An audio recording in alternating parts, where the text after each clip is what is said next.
Welcome, my name is Yana the Heretic, and this is my channel, The Unpopular Opinion Becoming Popular. I'm back here talking about the third gate under the archetype Kali, and we will be talking about the quarter of initiation, which is the ability to initiate your mind this round, this quarter of the year, which is about basically polishing up your neurological system and being able to think from a more broad and higher perspective, because we will be seeing more nationwide shifts throughout this year, especially because it is a wood snake year. And from February 12th to the 18th, we are filtering Gate 30 in the I Ching, and it is called the Gate of Recognition of Feelings, or the Gate of Feelings, the Clinging Fire. And obviously, if you know human design, you know that our feelings come from the solar plexus chakra, or center, or portal, whatever word you like to use. I like to use portal. And it's all about emotional desires. So it's about the stream of desires through the ebb and flow of your mood and how that plays out. This is very much potent, powerful gate.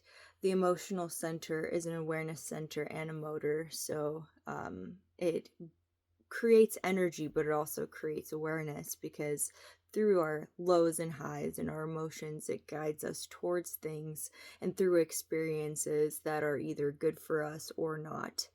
And if you've ever been in the wrong place at the wrong time, you know exactly what that looks like. And emotions, they actually imprint in our memory in data. And they tell us whether or not to do the thing again or not.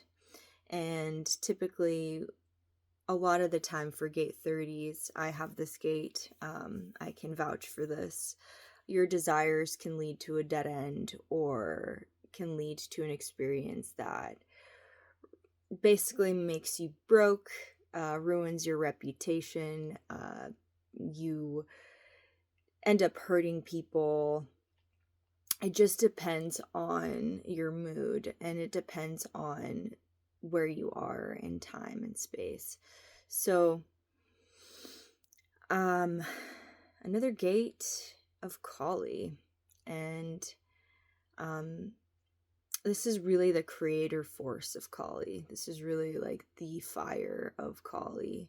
And she's very potent. Even if you look at her picture, you know, you can tell there's a lot going on in her field of memory and data, and like sticking to those principles comes from a lot of emotion.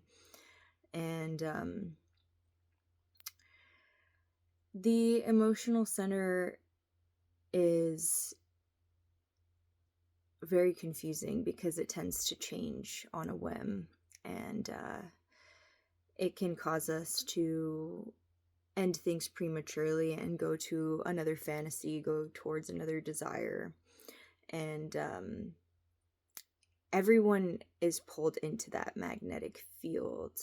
So anyone that is emotional in human design that walks into a room, even if there's people not emotional, they're gonna feel that particular emotional person that's gonna that's experiencing a low. So it's almost like when you're walking around being emotional, you can tell that everything's kind of feeding off of your vibration or energy. And you're like, yeah, that was expected because I'm in a poor mood. So people are generally going to try to avoid feeling that same thing. A lot of people ask, you know, some of the time. Some people try to just avoid it at all costs. And gate 30 is all about the expression of desires as well. Like, we tend to want people to be interested in what we're talking about and what we're passionate about. We really, really want to share that same emotion about something. I personally am a huge metal head lover. I love metal. And this very much plays out in like the mosh pit realm. Um, and I like to know that other people are feeling the same thing I am in those depths of music and emotion, and therefore it moves me. It moves me deeply. And that is also why I'm a musician. You know, it this desire, this feeling and emotion has to be alchemized within myself so that I can be rid of it. Like you're always constantly thinking, okay, what can I like do to relieve this disappointment or this pain and this grief? And at the same time, we're always thinking about how to obtain pleasure during our day. And it's always that constant draw. It's either yearning and aching, it's yearning and aching constantly for something. And therefore, it does make for the most potent, romantic, and poetic relationships. We always want to feel smitten about somebody. We always want to be melting and gooey. And if something isn't there for us to completely like melt over, then there must be something wrong. And those thoughts come and go so quickly. And the only way, really, that I find um, being able to ground is to feel committed to the process and the cycle. Luckily, this week we do have 41 in our streamline, so that creates the channel of recognition. And it's basically the ability to focus on one fantasy or one desire at a time instead of just fleeting and constantly being like so passionate and so like chasing that creative fire or the clinging fire. That's where that comes from, is just clinging to that complete passionate experience. Um, and that's also why in like very simple relationships, like, you know, one night stands or just simple, like, oh, you want to rush this situation super quickly, that doesn't work for the 30s. Because we want that constant fire to build between me and the other person. And therefore, it's like this long kind of, I wouldn't say game, but it is an awareness that you are attracted to the long process of being romantic with another person. And when things fizzle out too quickly, it could feel like, oh shit, you know, that was like a total curse or something. You know, you just start to dwell on, like, holy shit, like I'm taking this super personal, like, you know, source doesn't like me or whatever the fuck you want to label it as. And just being able to understand, like, hey, like we're meant to go through so many experiences in life and so many emotions in life that really builds this like it soothes the substance that you're carrying, because you know we're meant to go through a certain amount of experiences to make sure that they're fault proof, that they actually work, and that you won't just fall into the same repeating dead end cycle. So things that fizzle out too quickly, or somebody's trying to rush an experience with you, that's ultimately never going to be satisfying.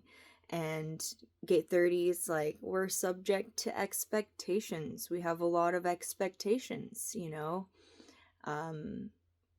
We want to see and feel similar to another person, and be able to just like, you know, go to go back into a memory and be like, holy shit, wasn't that like such a badass time? Like we had so much fun then, or just to like be in the moment of like experiencing pleasure, like going out to a show or being in travel mode and just being like, holy shit, this is a great time. Wasn't that like awesome, and you look to the other person and you just like hope they get it and they understand, and that makes you feel like resonant, like this resonance is happening between you and that person, and they fucking get it. So when that doesn't happen, and people don't really feel what you feel, they don't feel like magnetized to that experience that you crave and desire in life, then you tend to just go back to that disappointment. And being able to stay committed through a cycle um, will help you feel grounded. I can speak from experience. um, I want to do everything, I want to learn everything there is to learn about life. I want to put my body through a lot of different experiments, meaning like being able to channel escaping physics through like skateboarding or snowboarding. I want to be able to really see what this body has in store.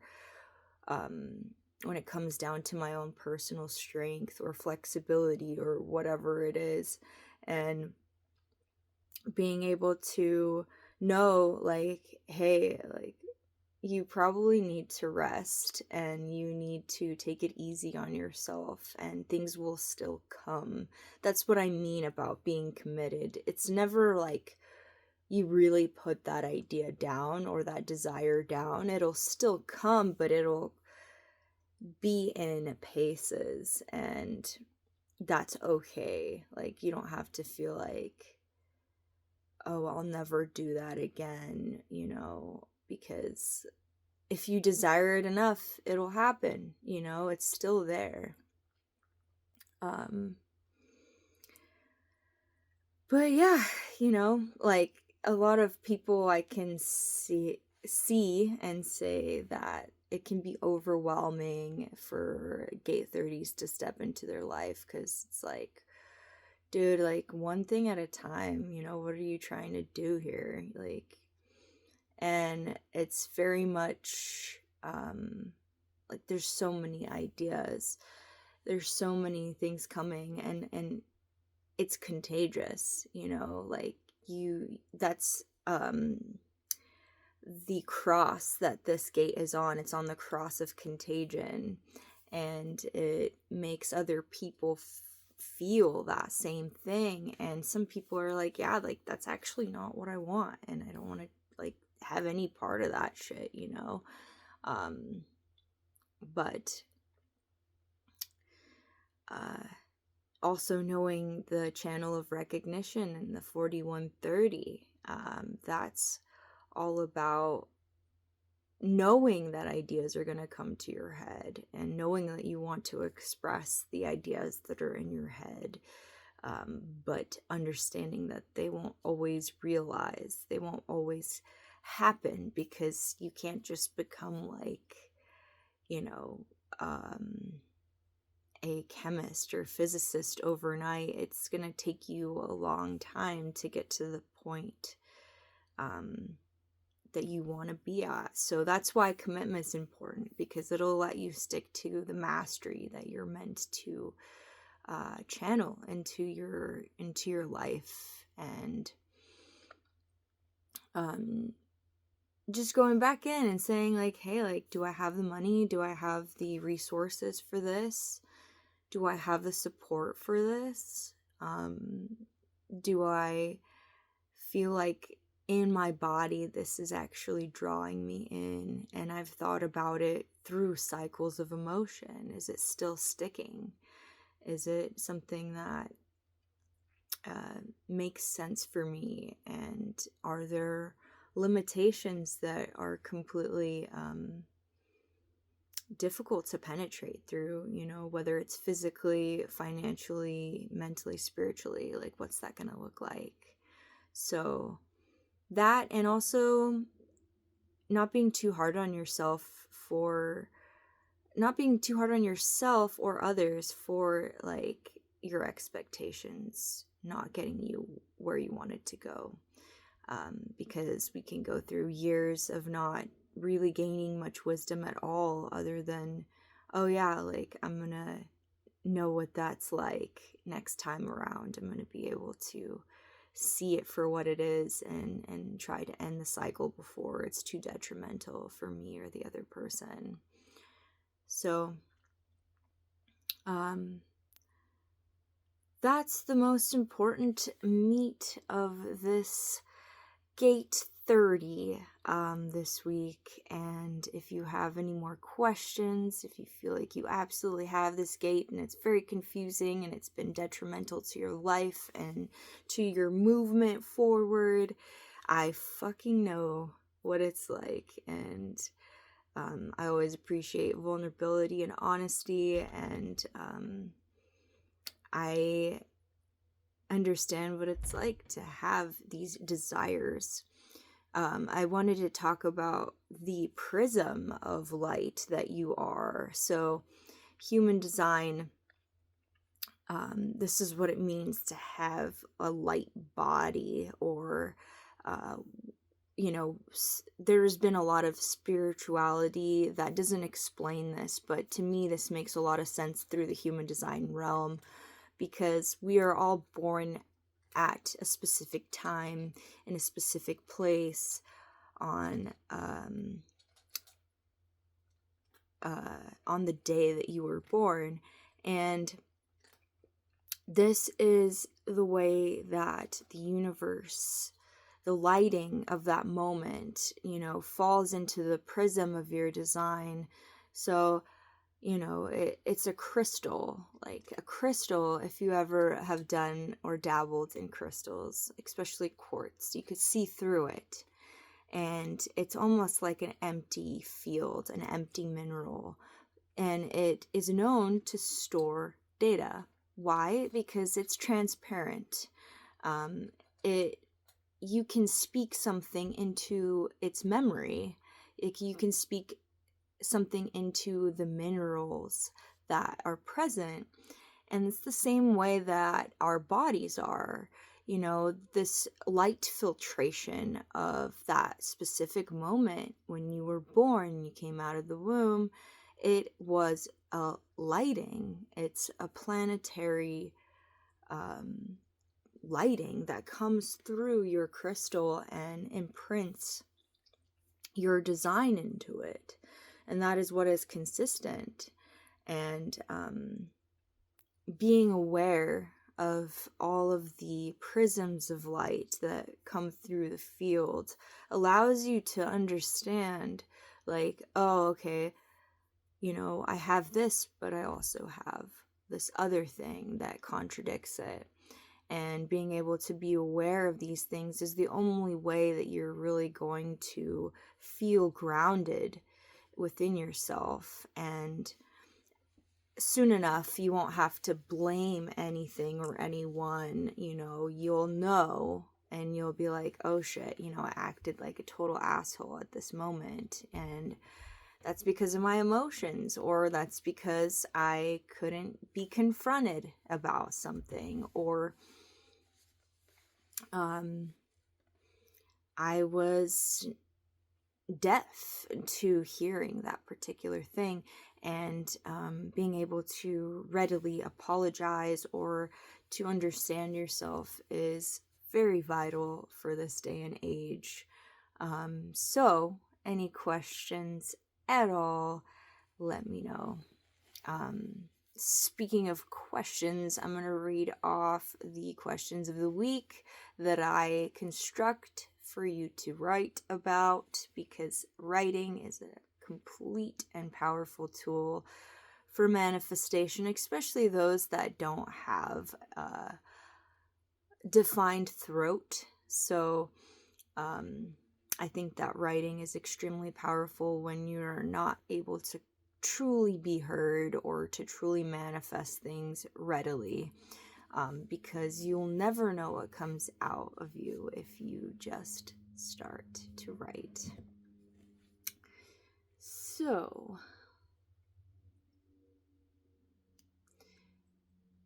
do you feel certain about what you want to get out of life? Or do you want to do everything and learn everything? What seems easier and more efficient? So, it is inevitable that desires will take you from point A to point B, and it might completely change your life. And that is for the better or the worse. And being able to see where your options are and what is possible is a great facet to know how to prioritize what you're really fiery about. What feelings describe your complete, authentic nature? Be honest with yourself and describe 3 or more. So, what are 3 words that are how you feel about yourself that are honest? Because I don't do these checkups often at all with myself, and it's nice to be able to know, like, well, I feel like an amateur, or I feel like super creative, or I feel like a master at something. So it just depends on where you're at and looking at that through a magnifying lens. What discovery are you yearning for? What aches and pains deter you from going down a certain path again?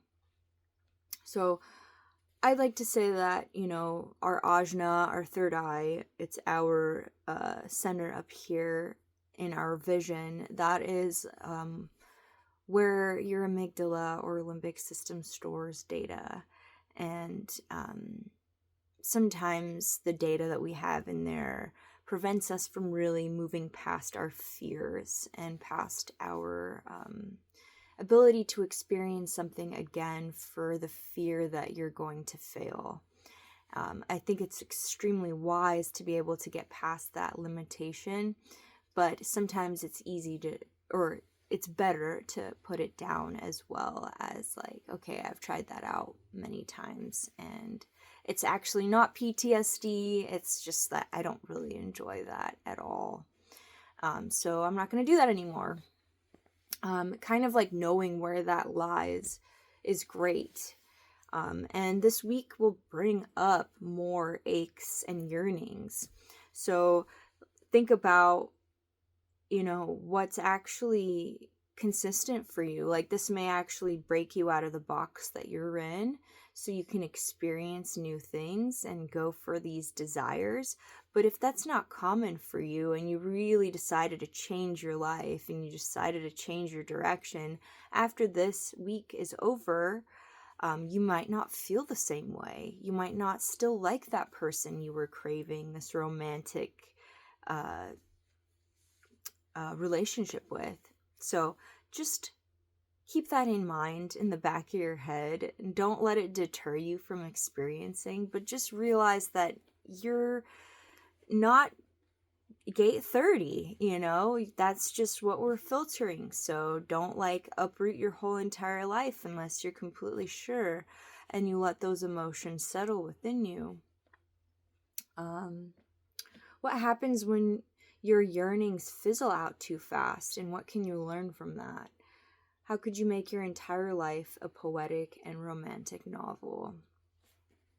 Now, some people don't care about that. They don't really want to make it romantic or slow, or, they want to get through it. They want to go at their own pace. So it just depends on who you are as a person. But I think that being able to value memories and moments, or being able to write about your favorite memory and just kind of encompassing that, and just letting letting it ride out through your fields, because emotions are such a valuable resource for remembering people that are gone, remembering times that, will never happen again because generationally things aren't going to fit. Um, Times are different. Technology has been so like fast forward and updates every moment of our lives. Like, let's remember back to these moments, and that's really what this emotional like data is for, is to be able to try to represent something that is no longer existing in our lives. So we need to sustain those people, and we need to sustain, the memory of the generations that have passed, and like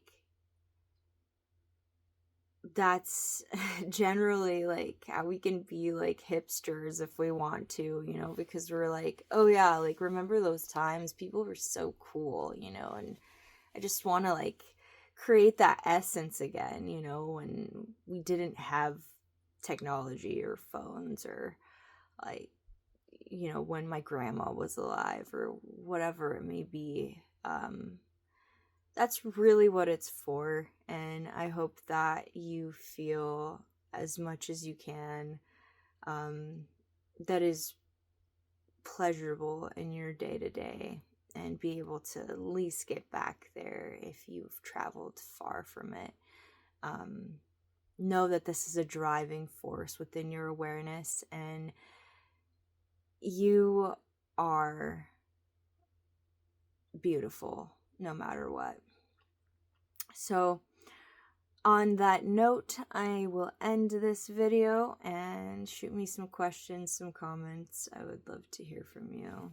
Take care.